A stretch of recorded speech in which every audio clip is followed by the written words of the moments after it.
Bonjour et bienvenue pour cette nouvelle vidéo, ici DLSM Future. Alors aujourd'hui je suis très content parce que je vais enfin vous présenter un jeu que j'attendais depuis plusieurs années maintenant, depuis 2020. Depuis que j'avais fini la première partie de Final Fantasy VII, donc le Final Fantasy VII Remake sur PS4. J'ai refait dernièrement le portage sur PS5, c'était un réel plaisir. Et voici le Final Fantasy VII Rebirth édition de luxe.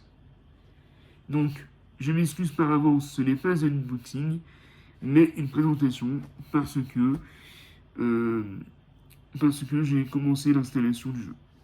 Comme je savais que le jeu faisait 150 Go, je voulais prendre de l'avance. Voilà.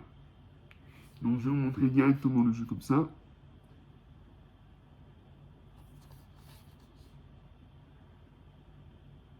Hop. La petite publicité. Donc ça, c'est le disque data. À l'intérieur, le deuxième disque, donc, qui n'est pas là puisque je suis en train de l'installer.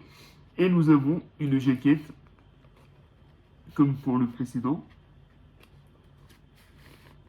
réversible, avec juste le titre sur un fond noir. On passe tout de suite à la présentation du collector.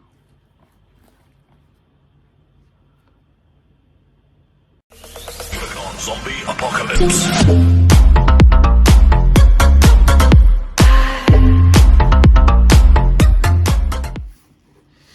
Donc voici Final Fantasy VII Rebirth, donc un jeu édité par Square Enix, interdit au moins de 16 ans. Le titre est coffré sur la boîte avec un effet de brillance. C'est vraiment magnifique. Édition de luxe. Donc le jeu était sorti en 3 éditions. Donc l'édition standard que je vous ai présentée en début de vidéo, qui coûte 80 €. L'édition de luxe qui coûte 110 €. Et je crois une édition collector à 280 €, voire 300, avec la figurine de Sephiroth. Donc voilà, très joli coffret, très gros, honnêtement, je ne m'attendais pas à ce qu'il fasse ce poids-là. Je sais que le précédent FF16, ben, il n'avait pas le même poids, donc du coup c'est vraiment intéressant. Donc ensuite, quand on ouvre, ça se présente comme ceci.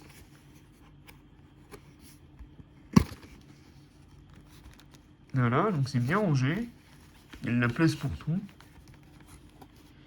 Donc nous avons le CD de la mini bande son, le steelbook, l'artbook, et j'ai le petit goodies de la FNAC. Donc on va commencer par le CD. Enfin, je vais tout sortir déjà.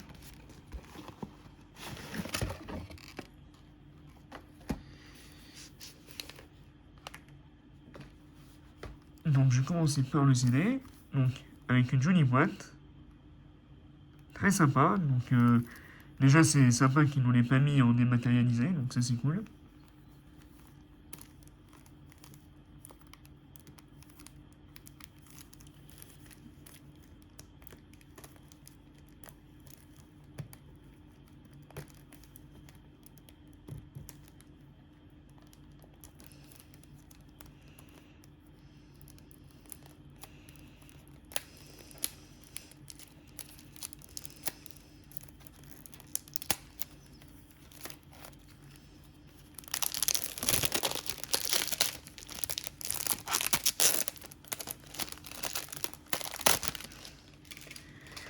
Alors après, pour les collectionneurs, je sais que la BO ressort en intégralité. Là, nous avons seulement une sélection de pistes. Donc nous avons 12 pistes. Donc c'est déjà cool, hein. J'avais adoré la BO du premier. Donc j'ai hâte d'écouter celle-ci. Donc le CD de la musique est sérigraphié avec le personnage de Claude. Et donc là, je crois, nous avons une petite notice.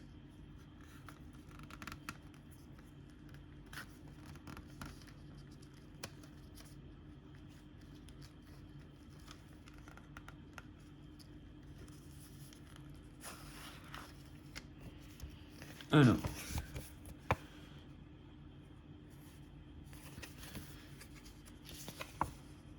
Donc avec toujours Cloud de profil. Et les pistes du CD. Donc vraiment sympa. Alors oui, j'aurais voulu qu'ils nous mettent la BO intégrale, mais je pense que la version de luxe aurait coûté beaucoup plus cher. Ensuite, nous avons le mini artbook. Alors attention, risque de spoiler. Alors, mini artbook, je trouve quand même qu'il pèse son poids. J'ai déjà vu des collectors avec un artbook encore plus petit que ça. Donc, The Art of Final Fantasy VII Rebirth. Donc, c'est du hardcover.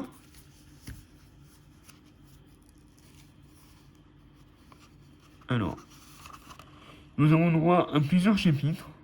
Caractères, summons, ennemis, environnement, gadgets et tech. Alors, je crois que c'est en anglais, malheureusement. Après, c'est surtout des images. Donc là, on peut voir les persos. Barrett.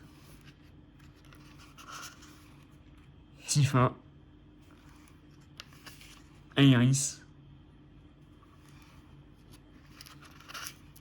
Red 13.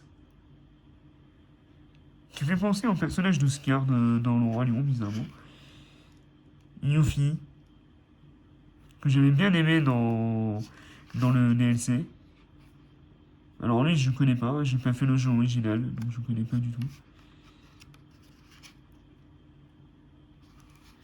Pareil, donc là, je vais éviter de trop me spoil. Ah, j'ai fait dans le Crazy Score, donc je sais qui c'est. Zack. Sephiroth. Ensuite, nous avons les personnages en croquis. Donc, très sympa. Donc, vraiment un artbook quand même assez complet. Pour tous les fans de Final Fantasy VII.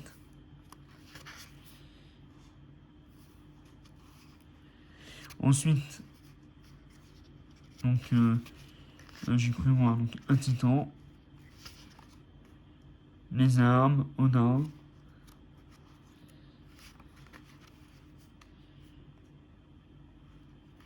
Donc je crois que c'est...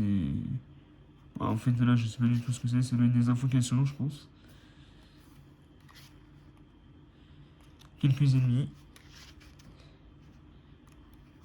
Donc là je passe rapidement pour éviter de vous spoiler. Mais ouais, c'est assez garni. Hein. Le bestiaire a l'air juste somptueux. Et là nous avons les environnements du coup. Puisque le jeu c'est un monde semi-ouvert, contrairement au premier qui se passait que à Midgard.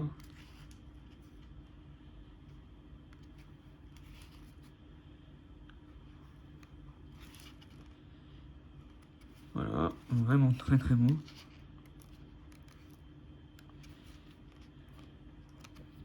Et puis on finit avec les armes. Donc ça passe des épées, ça passe les pistolets, tout ça. Donc vraiment très très cool. Et on finit avec le classique, le chocobo. Donc vraiment un magnifique petit artbook de 120 pages. Donc c'est très cool. Et on finit avec le must du collector, enfin de la version de luxe, le steelbook de la version de luxe de Final Fantasy VII Rebirth. Donc, un steelbook très sobre, qui apparemment... mais je crois que moi, ça me rappelle un passage dans Crazy Sport. Donc, je crois que c'est Zack et Cloud. Donc, c'est du bleu aussi, avec un effet de brillance sur le titre. Au niveau de la tranche, ça donne ça. Hop. Donc là, nous avons l'épée de Claude.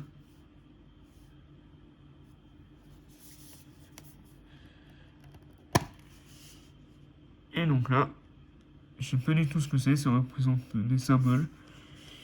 Mais je sais pas du tout ce que c'est. Donc, avec les deux espaces, puisque le disque fait. Enfin, le jeu prend le poids de deux disques. Donc, le premier jeu PS5 qui a deux disques. Et si on met le steelbook à plat, il y a une petite continuité. C'est sympathique.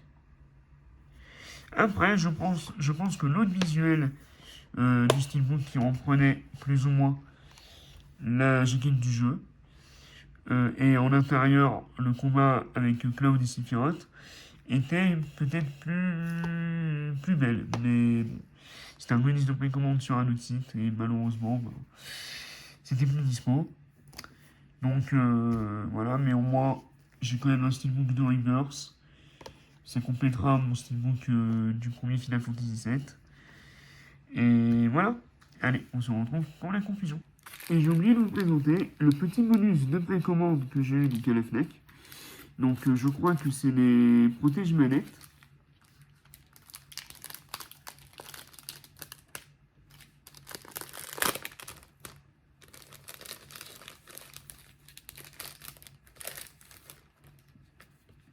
Donc voilà l'emballage. Et ça ressemble à quoi? Donc nous avons ceci.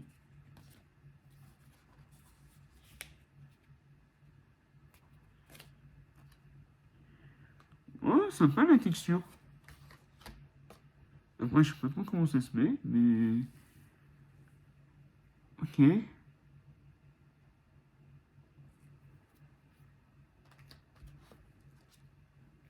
Donc nous avons Sephiroth et Cloud.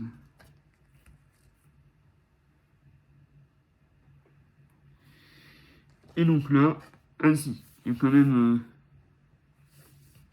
une petite notice pour nous montrer comment ça se met.